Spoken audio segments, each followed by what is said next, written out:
Good morning. I'm sorry, good afternoon. Thank you for joining us today. It is my great pleasure to be with you today, and thank you for joining us in celebrating the 30th anniversary of the Americans with Disabilities Act, a landmark civil rights law that protects people with disabilities from discrimination in all aspects of life in the United States. The ADA has inspired the adoption of disability rights legislation around the world. As we continue to build a future that includes us all, it is crucial that we highlight the efforts and initiatives that support people with disabilities, which is why it is an honor to introduce you to today's discussion on dismantling ableism, challenging society's perception of people with disabilities. The discussion today will be led by our former U.S. Embassy Doha intern, Khansa Maria. She is a student with a burning interest in advocating for the rights of the disabled and alleviating the stigmas around this issue. She is blind and therefore has firsthand knowledge of these stereotypes and their negative effects on the disabled community. Accompanying Khansa is another one of our illustrious interns, Aisha Iqbal. She has a passion for justice and peace studies. She's worked as an activist and advocate for the rights of LGBTQI+ community and with several NGOs regarding accessible and affordable education for women and children, as well as educating people about disability rights. On that note, I wish to yield the floor to Khansa and Aisha and this extraordinary group of experts to take this discussion further. Thank you everyone again for your time and participation. Khansa, Aisha, please go ahead. Thank you so much for this generous introduction and this excellent opportunity to be a part of this panel. As a disabled woman, I understand the impact of exclusion. I understand the impact of societal stigmas and stereotypes. And so I'm very grateful that laws like the Americans with Disability Act exists, but more than that, that there is a constant effort to move beyond these laws and not only implement them within societies, but to make our communities more accessible and more inclusive. With that, I will begin to introduce our panelists for today. And I'd like to thank all of them for taking time out of their busy schedules and coming together to explore this issue. Our first panelist is Mr. Jack Saba. He is the GM of Public Affairs of Saba, Qatar. Our second panelist for today is Ms. Ameera Al-Ishaq, who is the head of the clinical psychology at Hamad Medical Corporation. Our third panelist for today is Dr. Wafa Al Yazeedi, who is a passionate advocate for the rights of people with disabilities and also a physician. Our fourth panelist for today is Mr. Webster Tai. He's not only the head of design of Ooredoo, but also a part of the digital enablement team at Ooredoo. We are grateful for all his efforts. Our next panelist for today is Ms. Nawaal Akram, who is not only a prominent disability rights campaigner, but also a youth advocate with education above all. Our next panelist for today is Ms. Nicole Alexander. Ms. Nicole Alexander is not only an international applied behavior analyst, but also passionate about disability rights and advocating for them. Before we move on, we want the audience to understand that this is a conversation, which means we don't just want you to listen to us talking, but also participate in this conversation and offer your perspectives. So let's have our first poll. So our first poll question is, what is the largest minority group globally? Let's wait for your answers.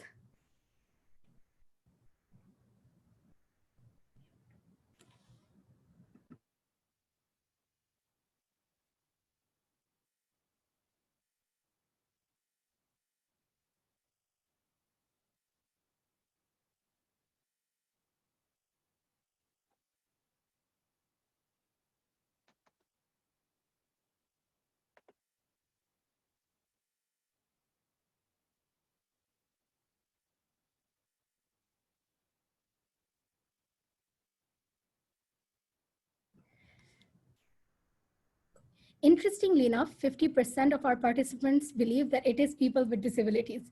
And yes, that is true. To the other 50%, it must be understood that 15% of the world's population comprises of people with disabilities.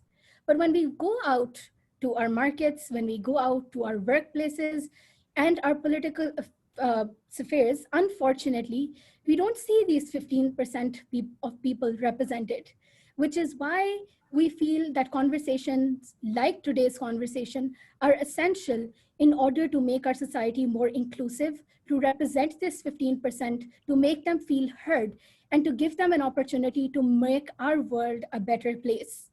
So let's move on to our first panelist for the day. Our first question is from Ms. Ameera. Ms. Ameera, our question for you is, how do you think we can understand ableism? How do you think, what are the signs of ableism and where is it rooted from? Since our topic for today's discussion is ableism and analyzing its problems within today's society, we will begin with this question. Hi everyone, nice to enjoy with you in this conversations, and about this question, it is discriminations. Actually, it is social produced against people with the disabilities based on idea that typical abilities are superior. And the roots for that's coming from a belief that people with a disability need to fix and of their based on their disabilities. This is the answer. Thank you, Ms. Ameera. Absolutely. So ableism is reflected in all cross sections of society, whether that is through microaggressions or macroaggressions. It might happen while we're willing to be ableist, or it might happen because we've internalized ableist notions and ableist ideologies. So back to you, our audience, with two more questions. Can we have the poll again? Do you know anyone with a disability? And do you think mental illnesses are disabilities? Let's hear from you.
Come on, audience, we're waiting for you.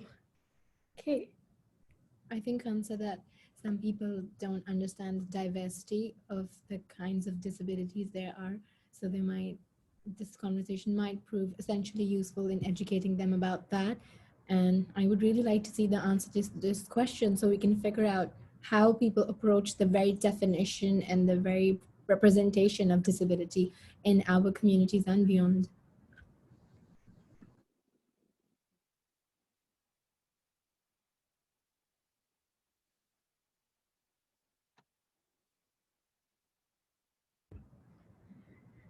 So yes, mental health is a disability, and absolutely, people with disabilities are everywhere. All around us, there are family members, they are randomly seen within the market, and they are often people we don't wish to talk about just because of prevalent societal stigmas and internalized ableism. Our next question is from Dr. Wafa. Dr. Wafa, what attitudes can we avoid to be ableist, and what's the distinction between habilitation and rehabilitation? Actually believing in the community that we are different, as I said, no one of us is equal to the others. All of us is different. Different ability, different talent, different personality, different interacting with the community. Believing in that in our community, it could avoid a lot of that. Always I said when I going in a statement that not the people with disability who they need to rehabilitate, it's the community we need to rehabilitate, because we need to educate, orientate the community that we live with, that we need to understand the people with disability, that they have a challenge in their days, different than us, but they continue their life and they are happy with. And we have to work together with these to complete the differences, to complete the community that we are live with.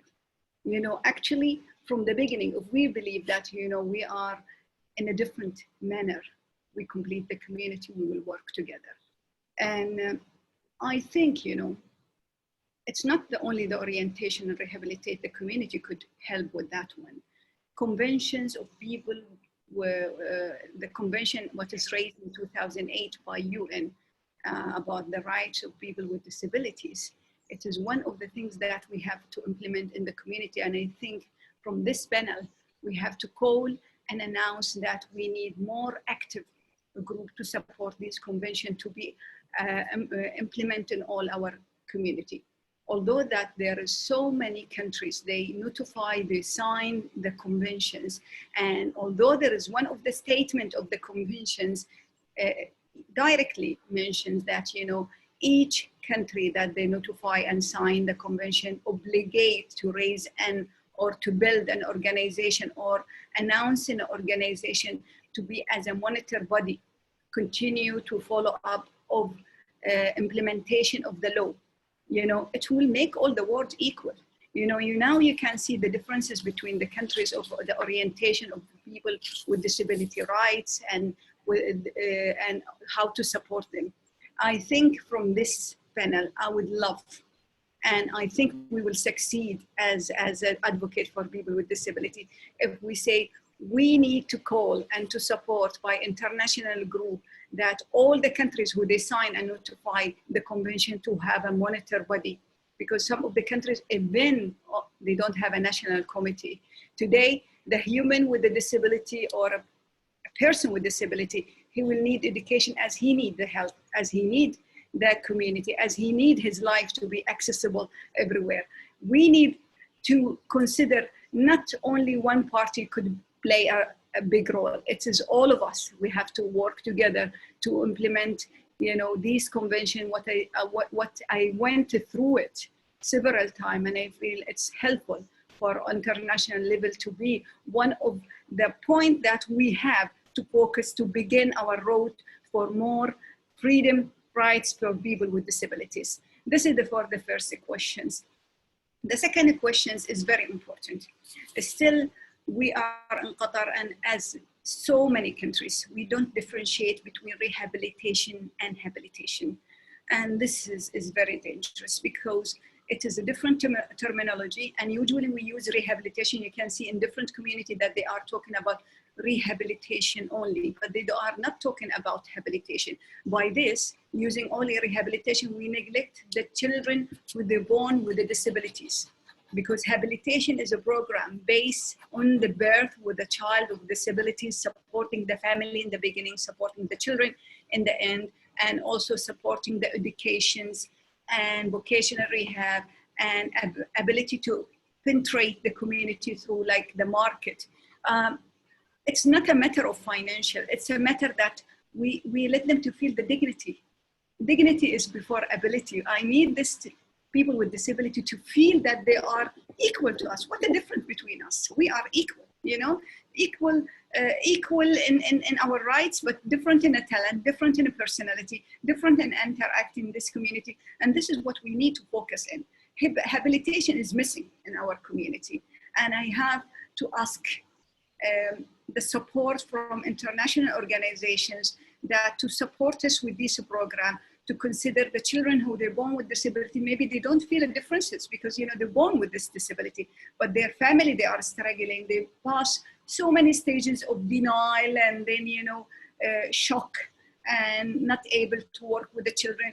And, you know, investment in the family and parents in the few years the beginning few years of the life of the child, could get an excellent or a great impact on the children later on in their life. So we need to focus on this program. Actually, one of the things that from the habilitation, I would like to see a vocational rehab program here in Qatar, because what's the matter of education if I educate a child with rehabilitation, but it's not end with feeling that independent manner of these people with disability, that they go to the market and they work and they feel their dignity as a part of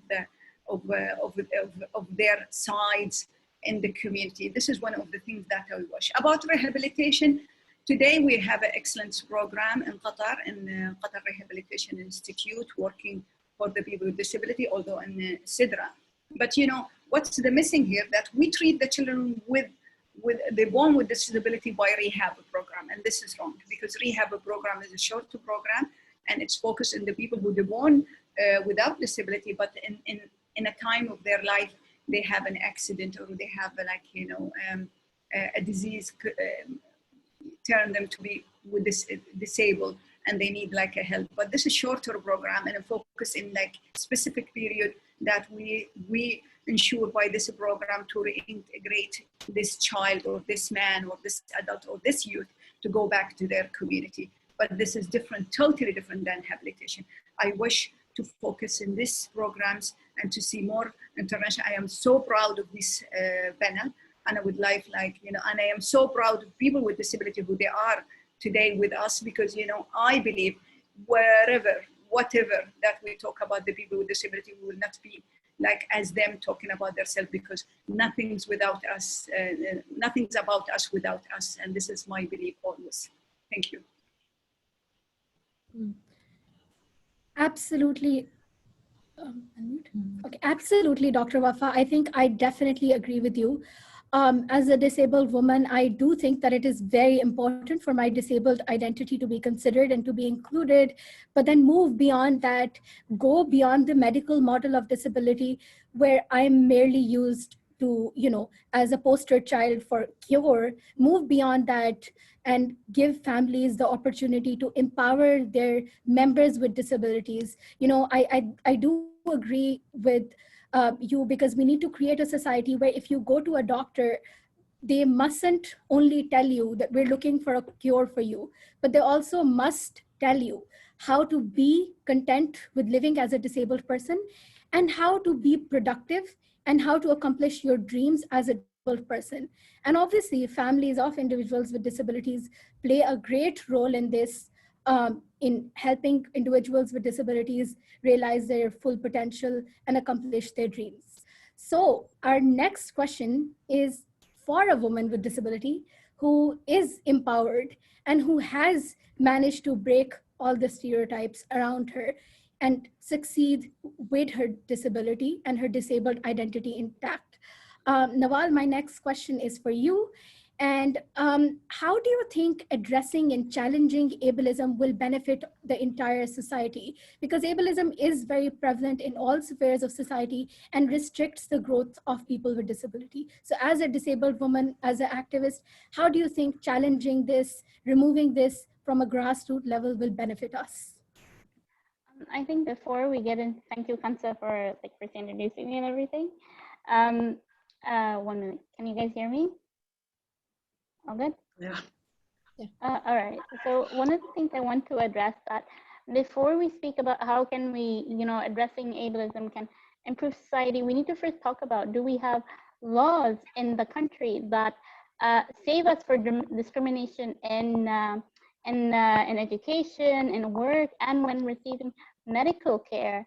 Because in certain countries, if you're not of a certain nationality, the country will not give you caretakers or certain benefits to your disability, which creates a new barrier for people with disabilities, which we're trying to break. So we fix one barrier, we create another one.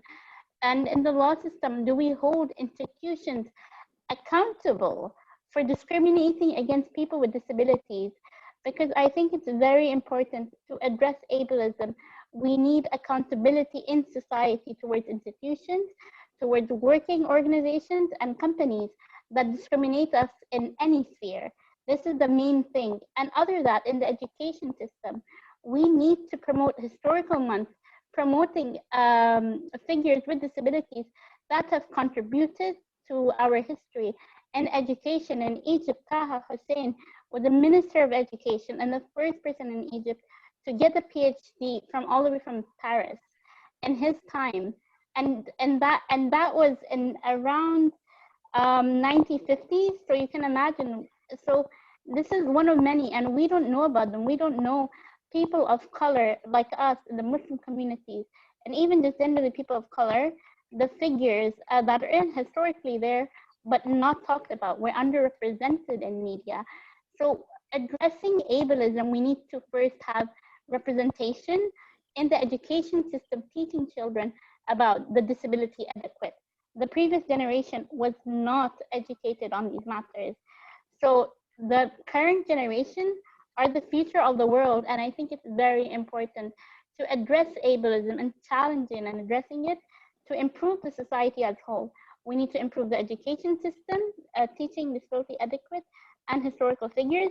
We need to address laws holding institutions and places accountable, and also to stop putting new barriers for people with disabilities in the law system. Just because you're a certain gender, certain nationality, or from a certain background doesn't mean that we shouldn't be given a certain amount of care.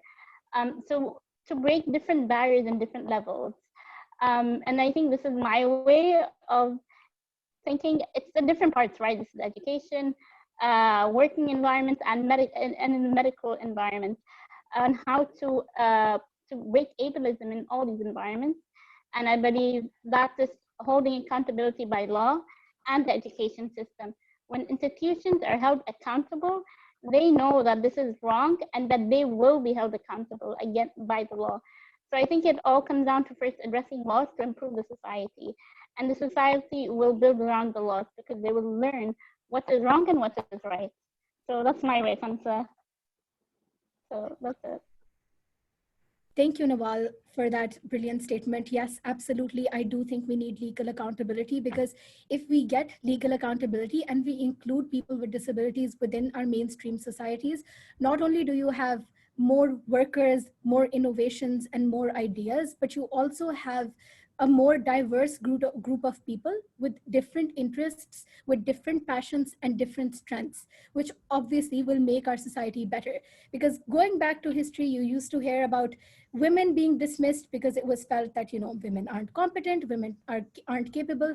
But then society gradually began to realize that women are capable and began to include them. I think similarly, we need to see a growth in the mindset when it comes down to people with disabilities and include them within all spheres of society. So moving on to my next question, and as we talk about initiatives to include people with disabilities, initiatives to educate people with disabilities, and initiatives to hold legal accountability over those who violate laws such as ADA, let's move on to our panelists and ask them about projects and initiatives that they've been a part of to promote inclusion, to promote accessibility, and to reduce taboos around society. So we'll begin with Mr. Jack Saba.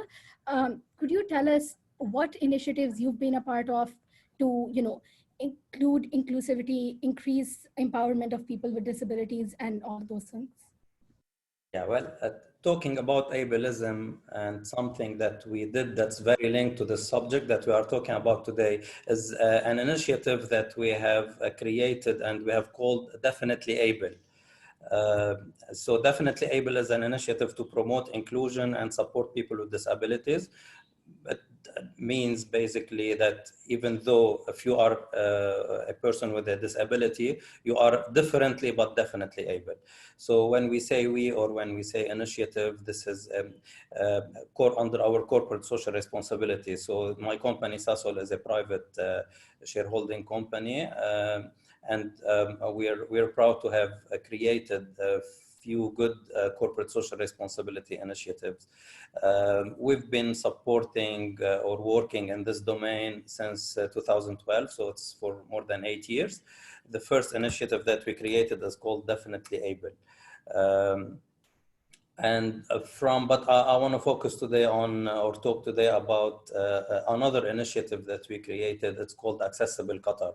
So based on our experience, after talking to many people, many disabled people, attending many conferences, so we concluded that one, or maybe the main problem that people with disabilities face is accessibility.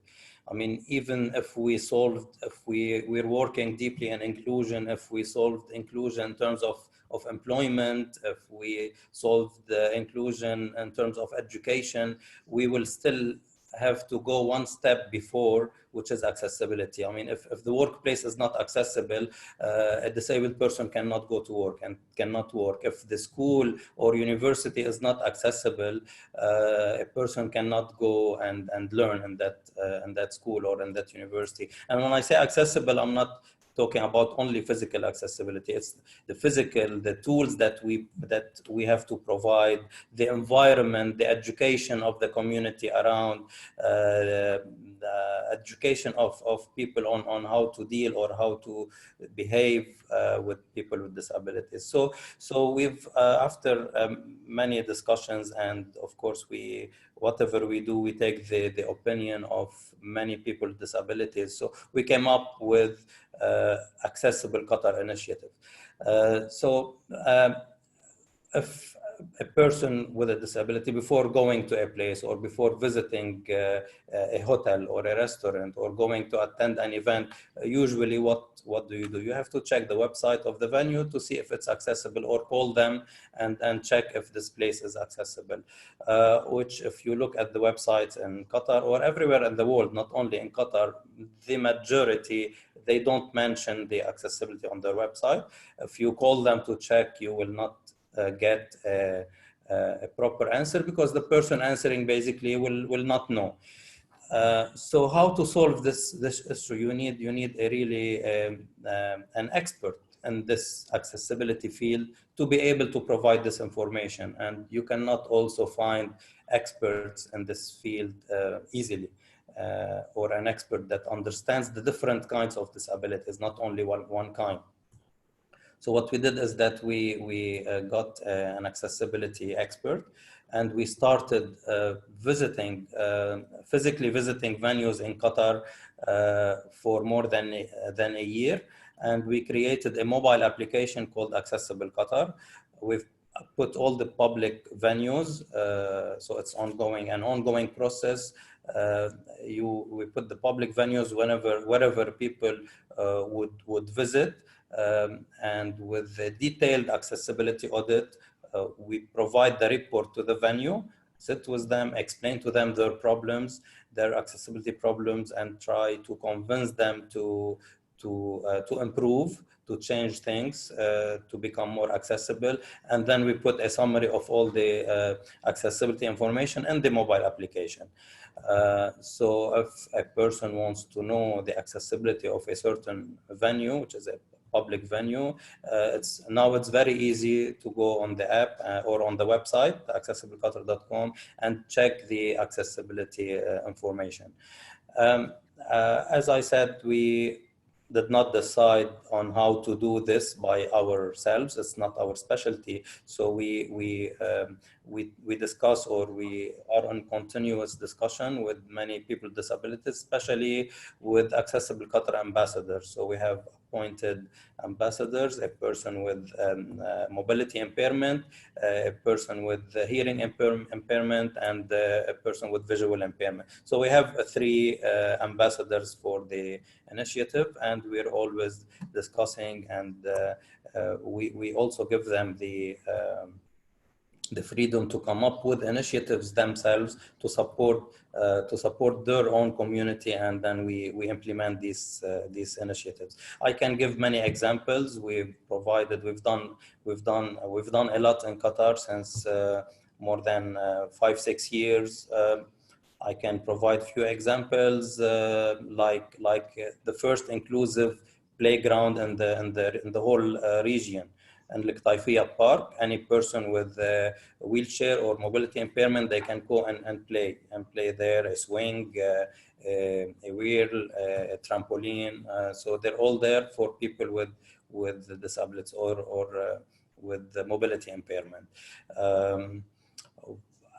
We've extended the accessibility audits or accessibility checks not only to buildings and public venues, but also to exhibitions and exhibition stands. So we created another program where we can easily audit the exhibition stands, and we provide which stand is more accessible to like encourage exhibitions or companies that build stands to become also accessible, so that because a person with disability have the right to visit any exhibition like every person. And I can give a few more examples, like providing a wheelchair lift that go into the pool that was given to Aspire. So I have lots of examples on how someone can really support the people with disabilities. We do workshops, we do conferences, we offer trainings. This is all free of charge, of course, under the CSR initiative. So we provide accessibility and disability awareness trainings. I mean, if you don't know about this initiative, you can check it on the website and on the download the app and see the many initiatives and events that we do under this. Thank you so much for all your initiatives. They're definitely needed. I think something interesting about Accessible Qatar is that... Yeah, I really find it very interesting. And thank you to Accessible Qatar, which is an organization that really takes the feedback of the disabled community to build onto their already existing work. And talking about growth mindset, something that Nawaal mentioned, and something that Khansa and I discuss a lot, is that for abled people out there, they need to have a growth mindset when they're dealing with personal relationships or friends or family, people who are disabled as well, to try and learn about their friend or family member's disability and not take this as a hit on their self-esteem, but try and learn, and especially in terms of addressing them or recognizing the boundaries of their disability. So thank you, Nawaal and Mr. Saba, for highlighting all the work that's being done and how inclusion is being made a part of the initiatives that you're working on. Back to you. So we think that what's interesting is, and what's very important to consider with what Aisha just said, is that there are different kinds of disabilities and there are different kinds of disabled people. And each of them have their own specific needs, which is something we must understand. So even if you see another blind person, they might not necessarily have the same needs that I do, or the same needs that they have, I might not have them. So let's ensure that we, pay attention to each and every person's subjective needs and their specific personhood, which is specific regardless of their disability. So let's talk about some more initiatives before we move on to the next topic. Mr. Webster, can we please hear from you about initiatives that you've been involved in, and what have you done with those initiatives? Hi, thank you for the introduction. An initiative that we did, and I speak on behalf of Ooredoo here, was a partnership we worked with, actually with Jack, with Accessible Qatar, when in December last year we launched a Qatar project with Wheel the World, a platform to allow people with disabilities to book accessible travel experiences. One of the project started because we knew Qatar would be hosting the World Cup in a couple of years' time, and there will be tourists coming in, and it was identified that there will be people with certain needs that they are unmet here in Qatar.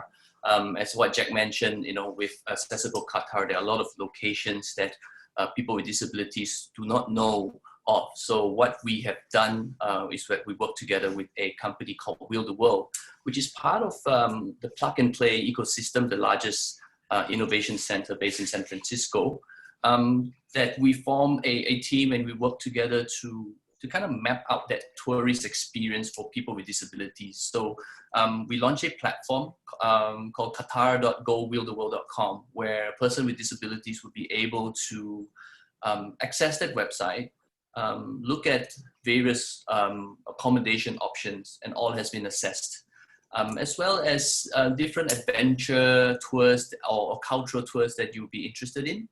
So today, what we have done is that together with Wheel the World, a person with disabilities will be able to go dune bashing for an experience that maybe has never been thought of.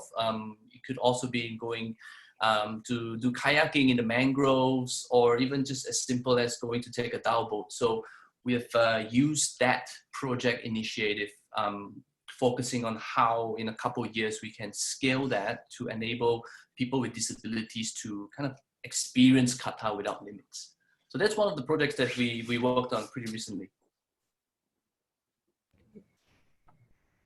Thank you so much for considering that people with disabilities are also an entire person, because normally when we talk about empowerment, when we talk about inclusion, we think of education systems, we think of inclusive medical practices, and then we forget about people with disabilities. So I'm glad that you're looking at travel, you're looking at expanding the scope of our empowerment projects. And as a disabled person, I'm definitely, looking forward to the scope of your initiative and witnessing its growth. Let's move on to Nicole and hear from Nicole as well about the kind of initiatives she's been a part of. Hello. So for the past 13 years, I have worked in the field as an applied behavior analysis. And for the past 4 years, I've worked for the Child Development Center, also known as CDC. And so for those of you that are not familiar with the term ABA, it stands for Applied Behavior Analysis, which is the science of basically learning behavior. And I have worked within this region, specifically focusing on one-on-one ABA therapy, early intervention, school-based therapy, parent training, and curriculum modification. But within the past 2 years, I have had the opportunity to help create and facilitate a play day program where we would place 2 to 3 children in a setting, a play setting, to help focus on social skills. So this program usually follows the completion of in-home or clinical ABA sessions. And once you complete these programs, we would then move on to the social and vocational skills. So the goal is to obviously support and create independency. So once we have managed their behaviors, we then focus on applying the appropriate skills to everyday living and for adolescents that would basically begin with play. So I specifically focus on autism for those that are just tuning in. And once you're done with play, the next thing is vocational. So it's really good that, we are discussing vocational, because I think that sometimes we only focus on education and what happens in the school setting, but after you graduate, then what happens? There is still a life after, school and college, and that's the purpose of school and college, is to prepare us for the real world. So the other program that I have recently been able to help create is a vocational skills program. I have worked hand in hand with the Sensory Soup, which is a local store here that creates and provides the proper resources that you need to have when working with children with disabilities. So we created a program for vocational skills, and we were able to provide a work experience that is designed to provide technical skills required to complete the task of a particular and specific job. So for example, this program, we assigned an ABA therapist from the CDC to shadow and help complete the assigned task for the duration of the student's workday. So the student came in and worked a real shift, and they worked hand in hand with the ABA therapist to greet customers, how to check out customers, how to stock, the proper things that you would need if you were working at a store. And by the end of the program, the child would receive a certification, a voucher. So they are still getting paid. There is still some type of reward, because in the real world, we do get paid. There is a salary. And so we wanted to make sure that that was implemented. And We are also enhancing skills that were learned throughout the program. So it's been a very, very good success. We've had some great feedback, and we were able to provide a job for, you know, someone that we would typically not say, yeah, we would hire you. In this case, we did. We went through an interview. It was the proper process to working, and it was great. Thank you so much, Nicole, for this brilliant initiative. It's about time that society moves beyond the traditional definition of success and understands that success is not only multifaceted, but is subjective to every individual and their unique skill set. With that, we'd like to move on to Dr. Wafa and hear about her unique contribution and hear about the kind of initiatives she's been a part of.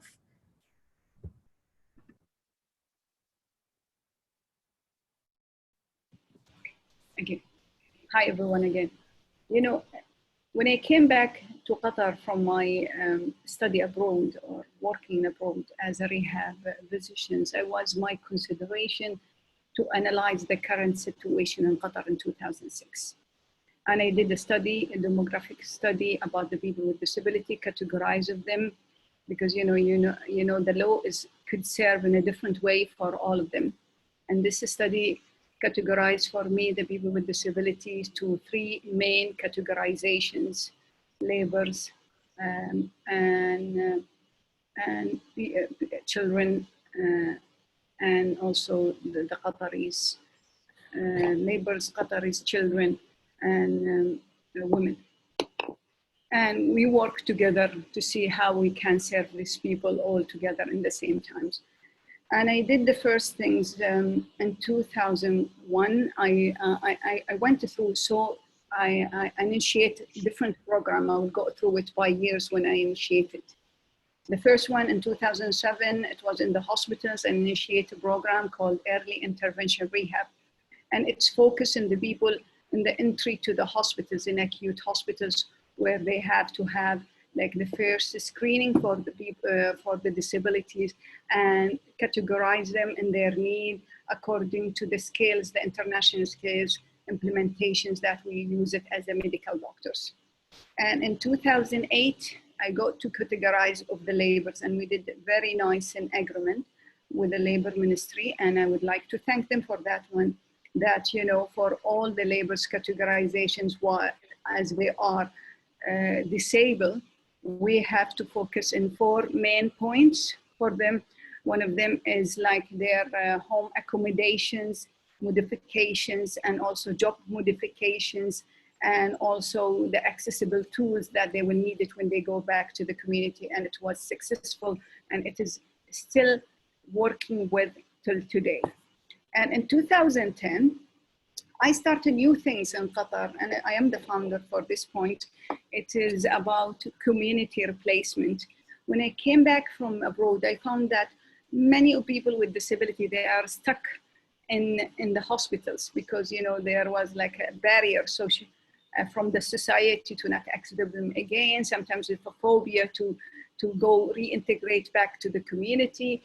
And we focus on that to start like a home far away from home. So, you know, we start to build the houses, and it's still this project called RCC in the Maeder area, 80-bed capacity people who they are living there and step back to their communities, and we educate them. We did an agreement with the Ministry of Education to have the classes there, and it was one of the successful programs. I start another program later on, is about assessment and consultation of children before the entrance to the educations, to assess them and to give them the proper program and modification of the classes. So, you know, it's usually at the year 5 of age, you know, and we focus on these children who they are. Next year, they will be like going to the schools, and we assess them. And we assess them from rehab side, and we assess them also from education side. And we did a great job with the education ministry regarding that, you know, before the entry of these children back to the schools. I tried also on vocational rehab, and I knock a lot of doors because, you know, I believe as a physicians that vocational rehab should be started 50% among the education curriculum at age of 12, because from 12 to 18 we prepare the children and their children. That student, we prepare them on their interest and on their abilities to be able to enter the market in the age of 18 to 20 or 25. But this is need a lot of support because, you know, to believe in this idea and to enter it in the educational curriculum. There is several program that initiated mainly I love to work with the laborers, and still I'm working with the laborers, focusing on the laborers as they are the minority that they need more support from our sides. And I would love to work with the students. And today I am happy, and I wish that we will not be only for one sessions. I would like to continue to be like, you know, a group of advocates working together, maybe with a collaboration with international organizations from outside, or people like us who they are advocate for people with disabilities, to share the knowledge, to exchange the knowledge, experience, and to see how we can serve people with disabilities in all our countries. This is what I wish for the future. Thank you so much, Dr. Wafa, for all your hard work. It's really inspiring for me as an individual with disability just to see, because you've been working on a variety of issues from employment to vocational training to all of these. And it's just so inspiring to see the scope of your work. And I hope that, you know, we have the strength to continue working on such a variety of things and, you know, learn from your experience. Moving on to Ms. Ameera, we would like to hear from you because, you know, you work a lot as an activist, you work a lot to promote inclusion. So we'd like to hear from you. What challenges have you faced and what feedback have you received on your efforts? Yeah, with the disabilities, when we work with the family and we work with the clients, we call them the clients. The most important for us, it is the family. They are what we call them. Their role is very, very important, especially when we are dealing also with the kids with the special needs or disabilities. And also the society. We have also, it is not just only the parent, the family we work with us. Also, when we try to help the parents with the kids to be involved with the society. This is very hard, actually. And sometimes families feeling tired, and they have some of the part of them, they have sometimes a depression of what we call that.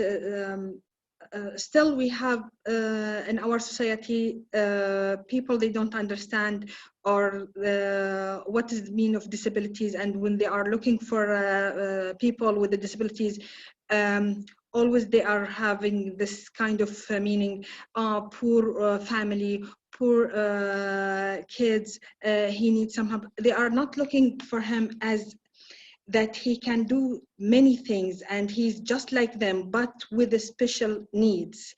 And he can do same what they are doing, but in a different way as what he can do.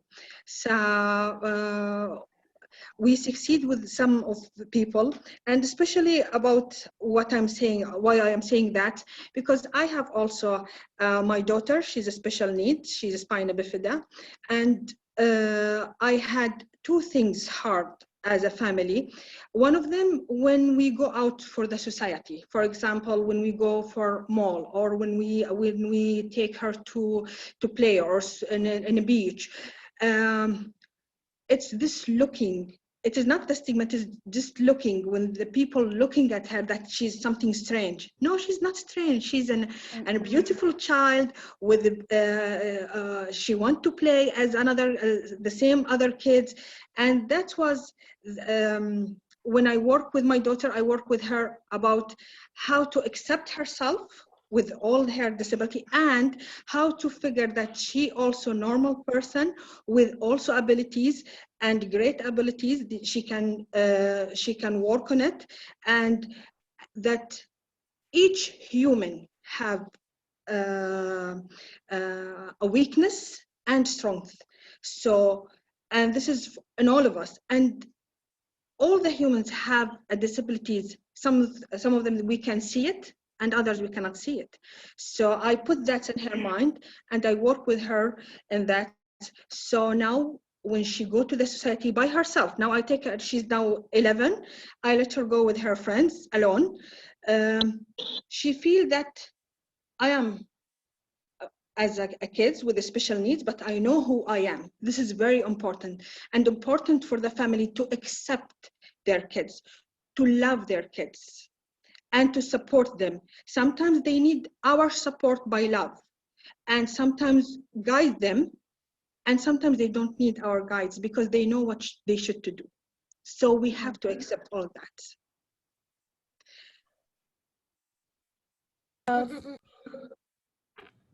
Thank you so much for talking about this and explaining the impact that societal attitudes and something as simple as pointing fingers, looking, not asking appropriate questions, or even family attitudes have on individuals with disability and their empowerment or lack thereof. Let's talk to another activist. Moving on to Nawaal, could you please briefly describe your experience and the kind of feedback you've received? I think when depending which perspective I go from, because I started advocating because of what happened when I was 10 years old, right?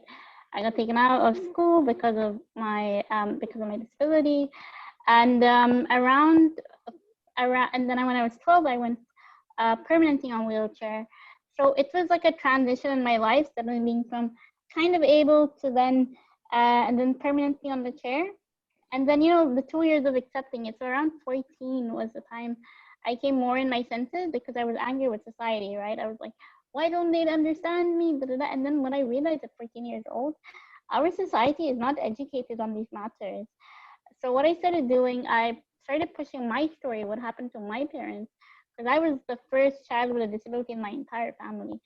So I was, you can say, an experiment, right? I'm like a first child, but with a disability.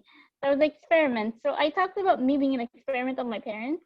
Turned out well, but that because even though I am a self-taught person, right now the biggest thing that stops me from not being able to contribute to my full ability is only because I don't have an education. Imagine how many disability organizations had to reject me only on the basis that I didn't have a certificate, and making me less able to contribute, even though I have an equal experience of someone who's graduated from college or even more than them. So what I realized with these challenges was that my ability gets taken away, even though what I realized that the society is like, yes, we support people with disabilities, but then where are you when we need your support, right?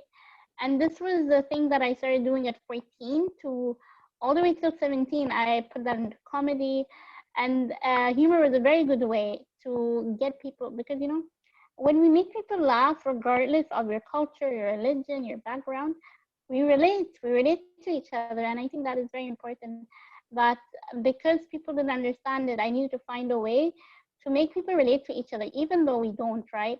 I get a front parking, they don't, but I still found a way to relate to us in a way of through humor and finding different tools.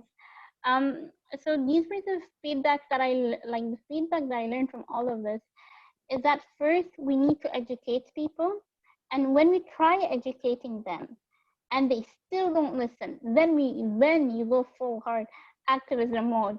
And I think this is one of the things to teach people, that before attacking people, learn what, like understand why do they think that way, why is their behavior that way.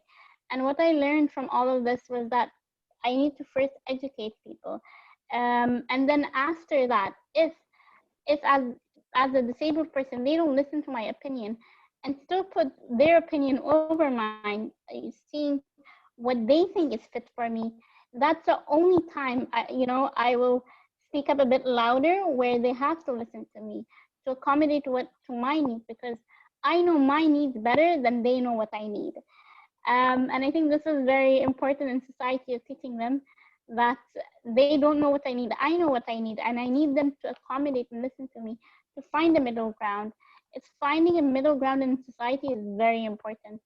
So this was the change. Sometimes I realize with a lot of people that they think they know what I need better than me.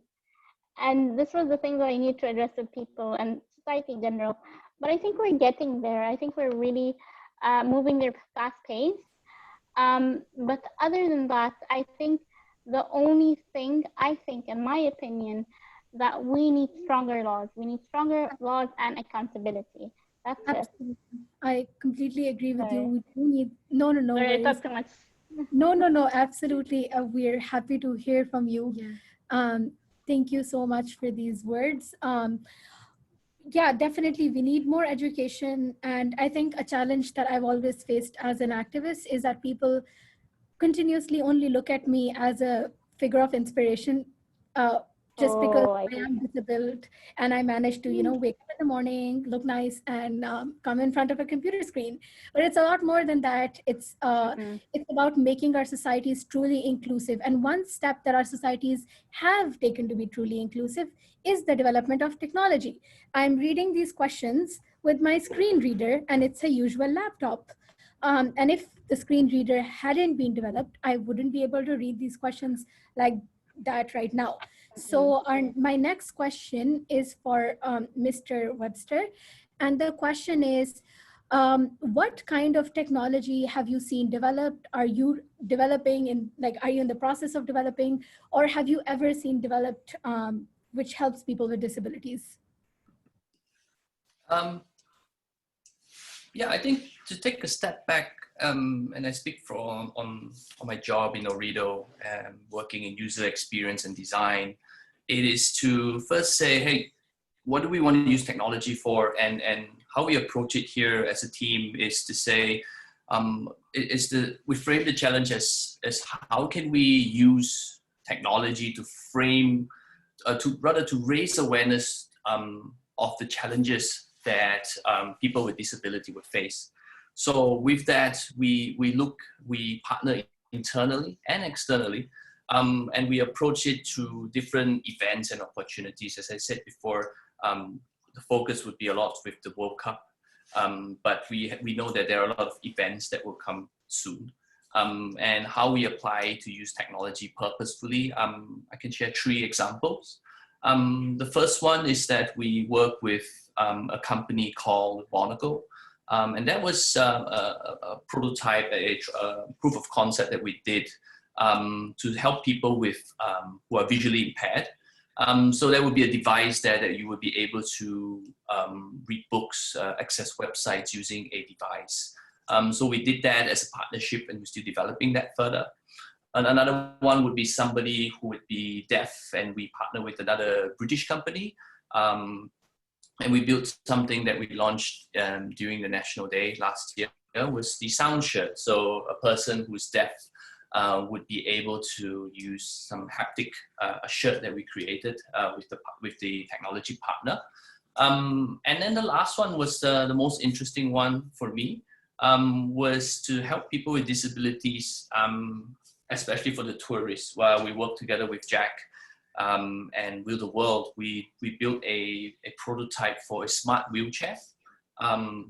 So this smart wheelchair was a partnership together with Google, and we used the API to help somebody to navigate and to kind of be your virtual companion when you want to discover Qatar. So that is something that we launched together with the Will the World experience. And that's something that we want to try to scale further. There has been some setbacks, of course, with COVID, but we want to leverage different APIs and technologies and leverage content that is already there. And that's where the hard work that Jennifer has done mapping out Qatar. We want to take it to the next level to see how we can kind of integrate that so that these kind of content, which is valuable to the people, will be accessible to all. So these are the 3 projects that we worked on in Ooredoo, focusing on people with disabilities. So I'm happy to share that further, and I'm hoping that we can scale that further as well as we get ready for what's to come. Webster, I think we should be working on something also or maybe more important together. Khansa, I was thinking if I should reveal something new that we're working on or no, but then, okay, I'll reveal it under this platform. I think this is something new that every one of us will be using in the future. Maybe this is the future. It's similar to, if you remember, all of us, like, don't you think when you go somewhere now, don't you think like a few years back, how did we used to go to some place without using Google Map or Waze? I mean, even we know Qatar by heart, but now I'm still, if I want to go to a place nearby my house, I use a Waze or Google Map. So we have developed something new. It's not launched yet. The idea came from our Accessible Qatar ambassador for visual impairment, the previous ambassador. Her name is Khulud Bushrida. We were in a meeting and we were discussing what every ambassador would like to see.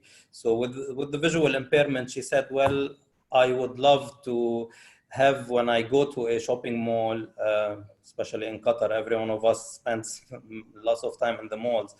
And even though if I have a companion with me, the companion will not keep on telling me what's here, what shop is next to me, what's this restaurant. So I want to be able by myself to know what's around me, or to go by myself to navigate in the mall and go by myself to the place that I want to go.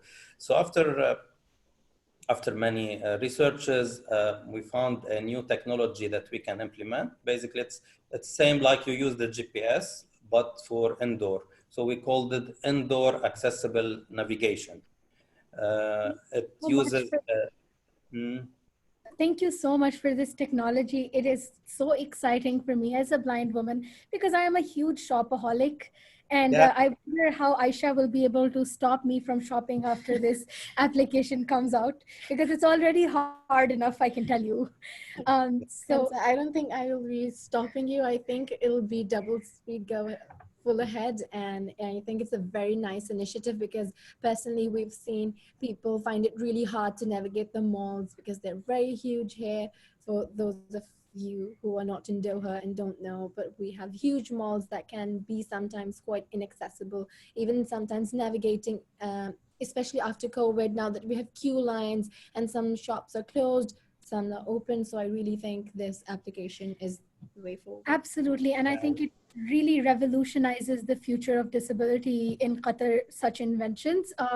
So moving on to a question asked by our audience, we'd like to keep it brief because we're now beginning the question and answer session, and we'd like to answer as many as possible.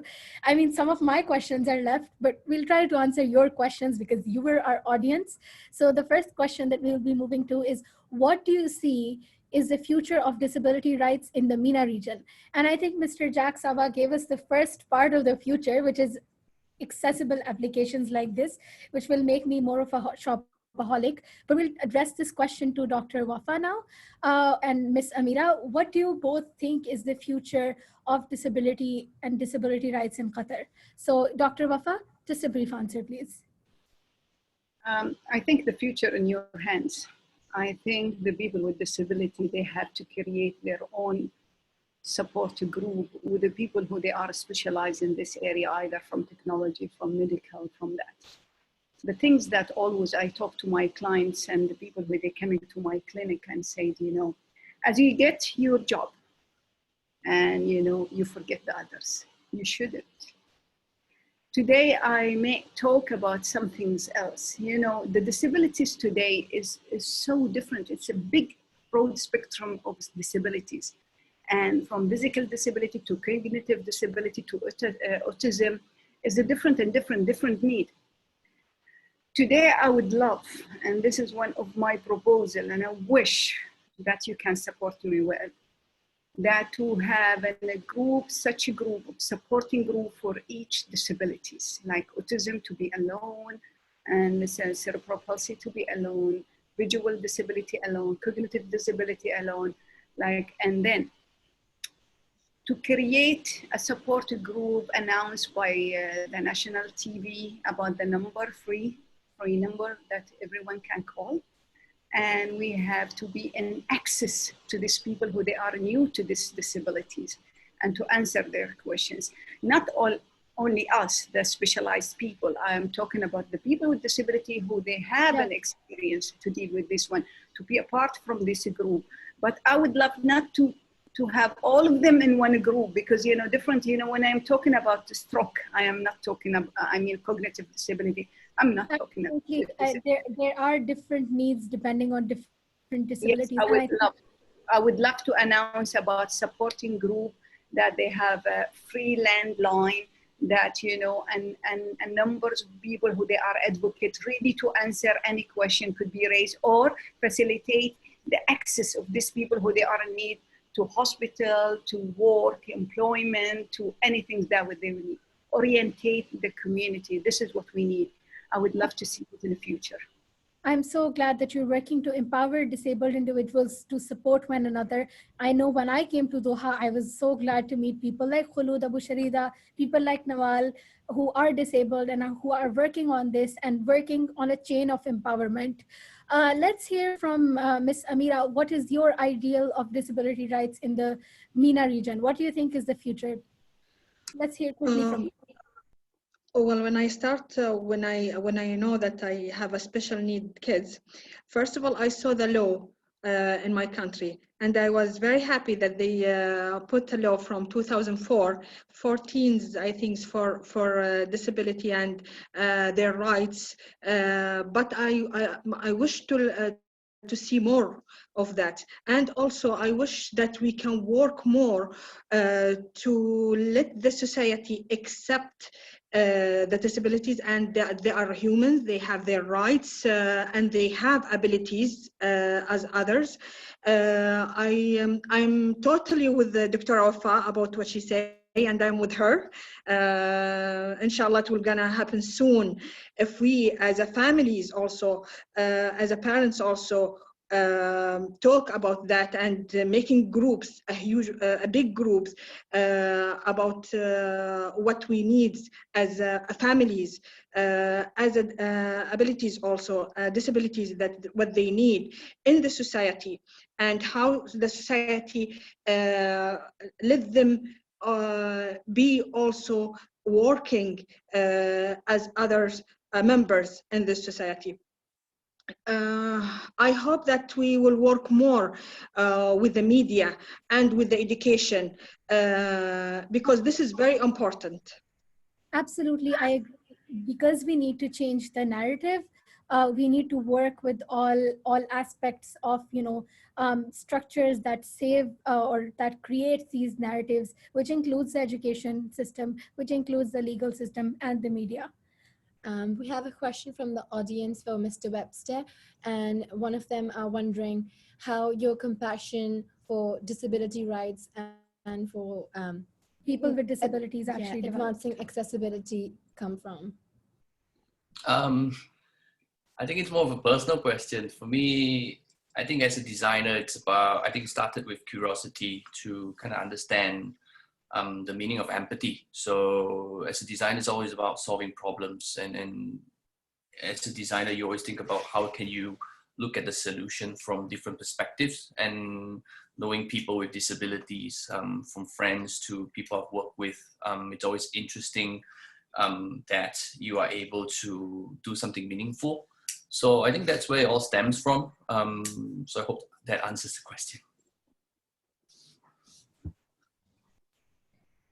Thank you so much. So our next question is from a medical practitioner, and the question is basically about what they can do in their life to reduce ableism and to to create a more empowering environment for individuals with disabilities. I will address this question to Nicole. What is your perspective? Can you ask the question again, please? How can we, so this is a specific question by a medical practitioner, and the question is, how can they be less ableist, or how can they not be ableist in their interactions, or how can they focus more on the person and less on the illness? I think it goes back to education in general, and understanding the person and knowing that each disability is different, and without education, we will not be able to know those things. And there are specific apps here that I definitely have used, and I'm now familiar with Learn Autism.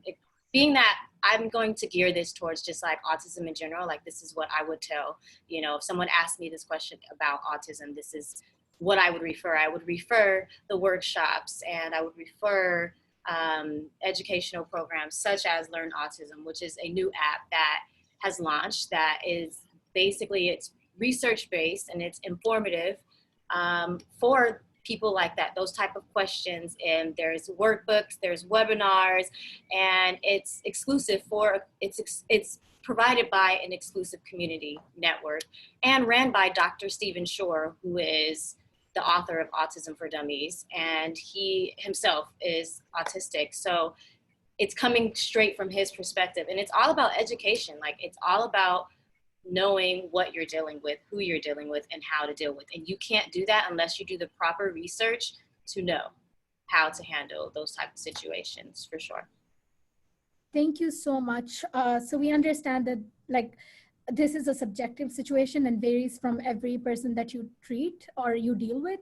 And the idea is to focus on them as an individual and their specific needs and their specific challenges, right, and their specific talents. Also, the book sounds really interesting. It is on my check it out. Download Learn Autism. You can find it on the App Store. It is amazing. You can download workbooks, there's webinars, you can ask questions, it's very interactive. I think it's if you knew nothing about autism, this would be the app to download to understand more about it. As a parent, educator, anyone. Will do, absolutely. So we have another very interesting question from the audience, which is for Ms. Ameera. And the question is, do you see the stigma surrounding mental illnesses reducing, or when do you think that's going to happen in Qatar specifically? Well, it's changed. We work from 6 years ago with the media and also with the education society, like universities, Qatar University, and schools, high schools. We work about what is the illness, mental health illness, and how to accept that, for anxiety, depression, and it's changed now. The stigma a little bit, especially with the young people, it's not like other generation, the old generation. It's different now in our society, and they are more acceptable that to go to psychiatry for help and to take some sessions for that. I'm so glad that things are changing and people are becoming more inclusive, and people are trying to understand how different disabilities work, how different mental illnesses work, and becoming more accepting of them. With that, I'd like to introduce another person of the team of the US Embassy to continue this question and answer session. I'd like to introduce Ms. Paula Masad, who is the Education USA Advisor as well as the Linguistics Advisor for the US Embassy. Ms. Paula, the floor is now yours. Thank you, Khansa, and thank you to the panelists. What a wonderful discussion. Most of the questions that were submitted on the registration have been addressed.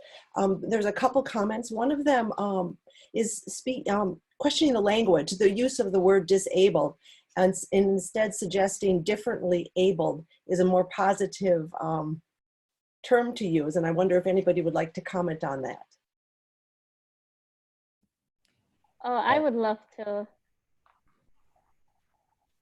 Wait, go ahead. One of the things I realized when I was say when I was 14, I think I started seeing this term go around.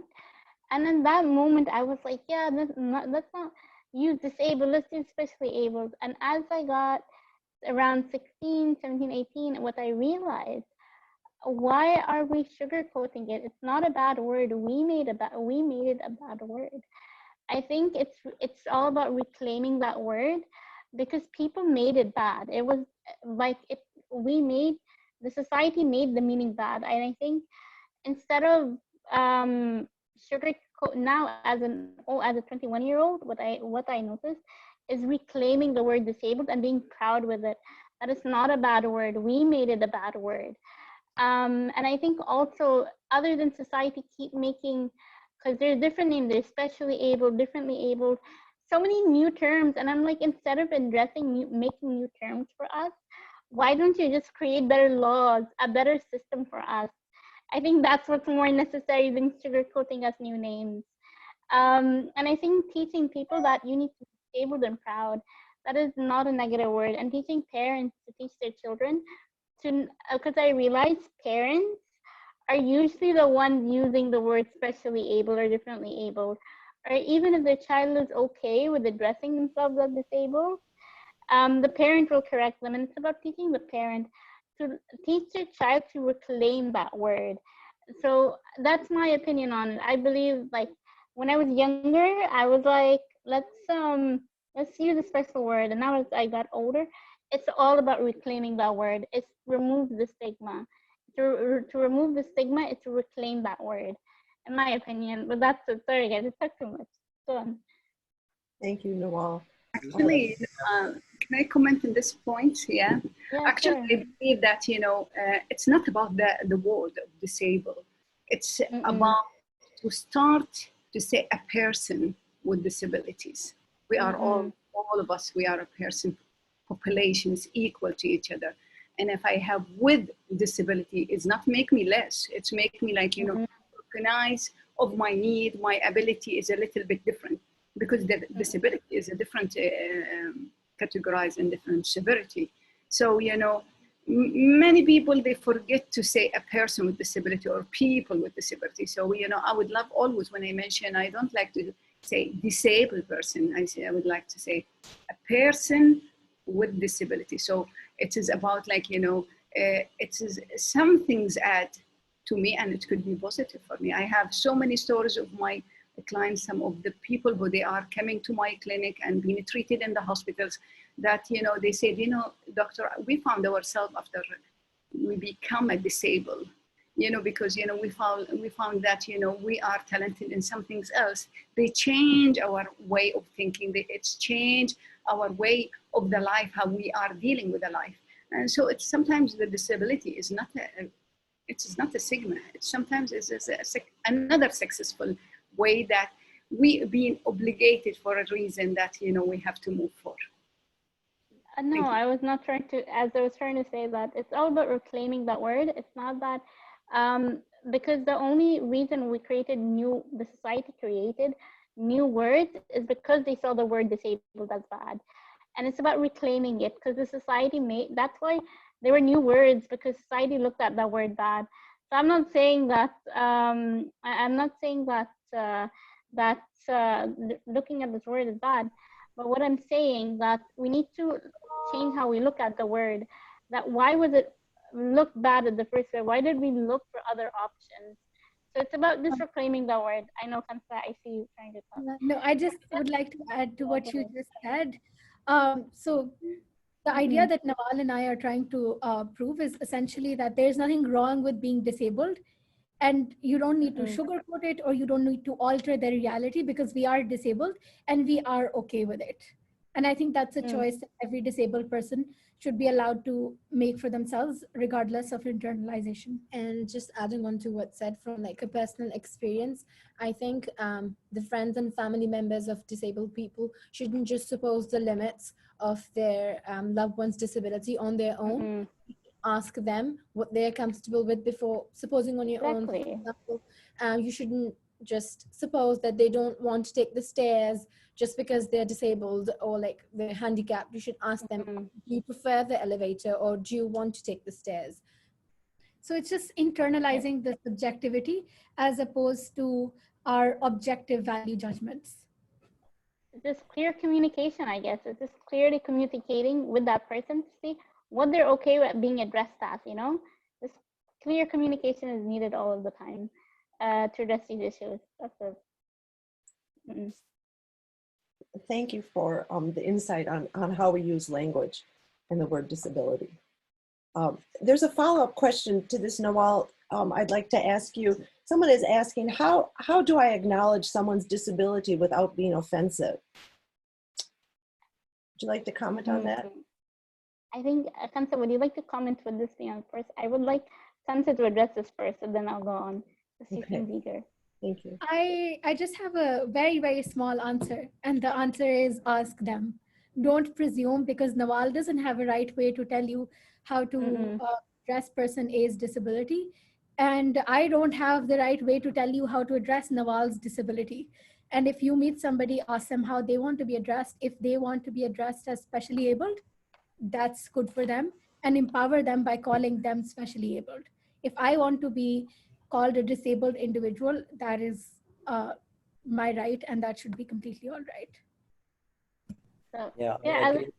I would like to encourage to tackle this subject specifically. We have produced 6 short videos with Khulud Abu Shrida on her daily experience, what she faces with people in her work, when she goes to a doctor, when she goes to a shopping mall, when she goes to a restaurant. So we've tackled your question and these subjects in 6 short films. They're great. I encourage you to go and watch them. You can see them in the definitelyable.com or accessibleqatar.com on the websites, or on Definitely Able YouTube channel. You can directly find them. We've also created awareness films for people with hearing impairment, so we can the community would understand how people with hearing impairment, you know, live their daily life, and also with mobility impairment.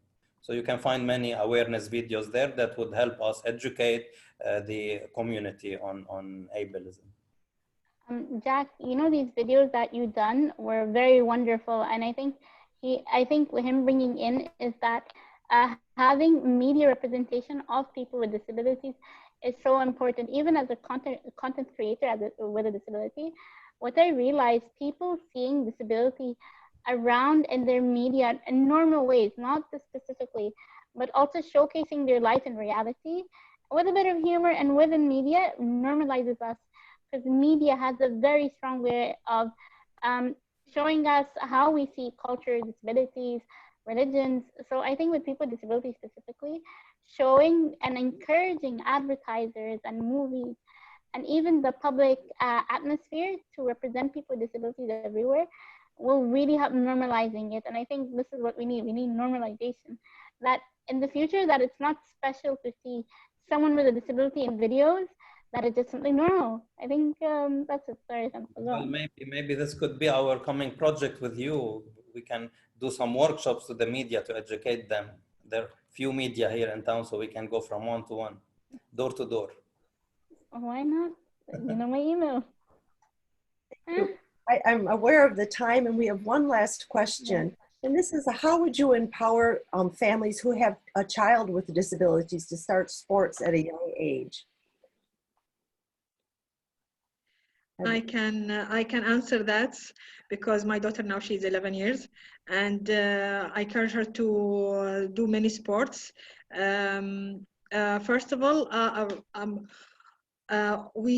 she need to know what was difficult with her, that she need to know what type of sport she like, and if she can do it also.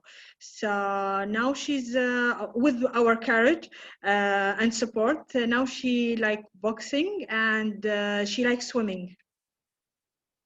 But with Corona, so we stopped swimming. But inshallah, when it's everything will become normal again, we will do this again with her. And just to piggyback, I agree 100%. When it comes to children with autism, what I have done, it's all about exposure, because there are so many activities that you know we have, from basketball, football, soccer, swimming. There are loads of activities, and it's all about exposure. It's like a mini assessment. Like, you test it out and you say, okay, what is my child really capable of? What do I really want them to be exposed to? And then you find the middle ground. And then once you find that middle ground, then I think that, especially for autistic children, there are modifications and accommodations that have to come with finding that middle ground and actually participating in the activity. So it's like an assessment, it's like a process. It's like running the 4x1, there's a baton. So first we figure out what activities are offered. Now we assess the situation and see what's my child capable of. And then we find the proper modifications, because some things there are modifications that are needed in most cases for children on the spectrum, depending on, you know, how low or high functioning they are. So I think it comes with exposure, assessing the situation, and really, really being honest with yourself and the child's capabilities. And if they're not capable, that's when you have to take the extra step, whether you're on the field with your child, modifying some of the movements, or you hire an ABA therapist or whomever to help your child throughout, you know, that 1 hour experience on the field. Let's say it's soccer. So I definitely think exposure, assessment, and really being honest with yourself, you know, what your child is really capable of. Actually, you know, I would like to add to this, but you know, today the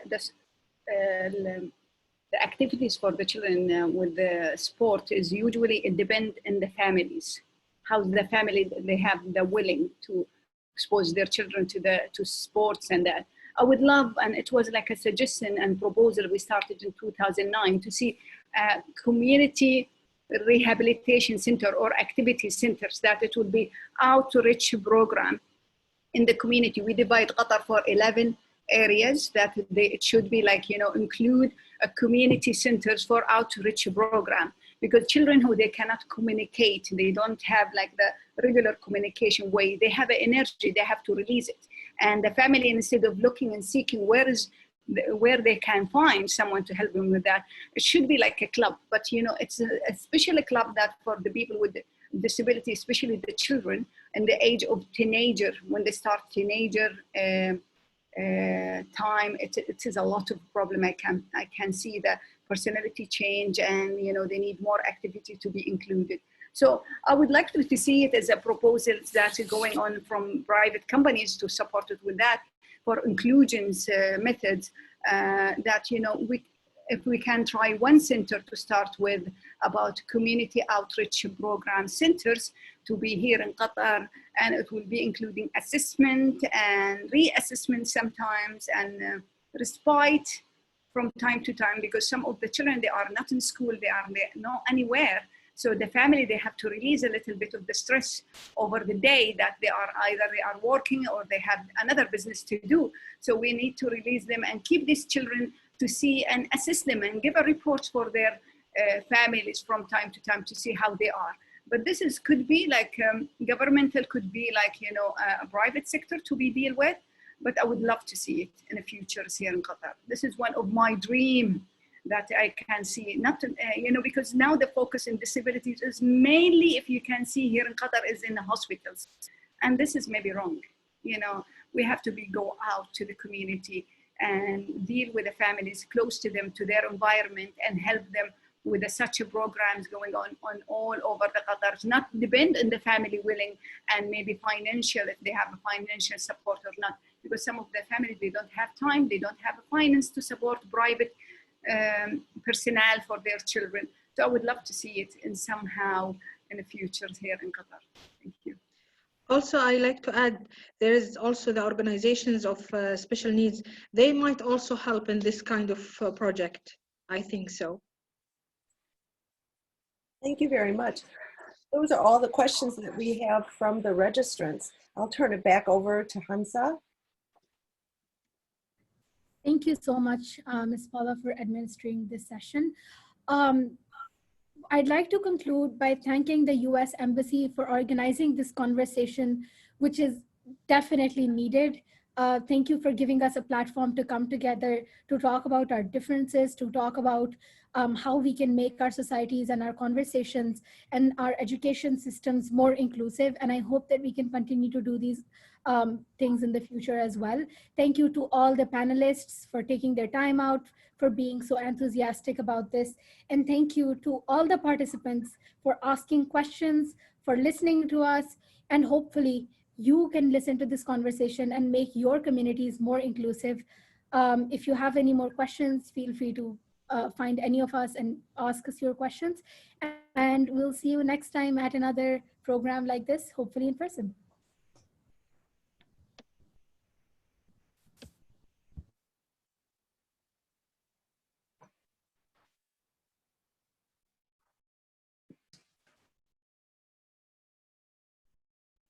Thank you, guys. Thank you all. Thank you. Thank you all for the great contributions and this lively interaction. Thank you so much. Thank you, Asil, for bringing us all together. It was a great conversation. Amazing. Thank you so much. Thank you.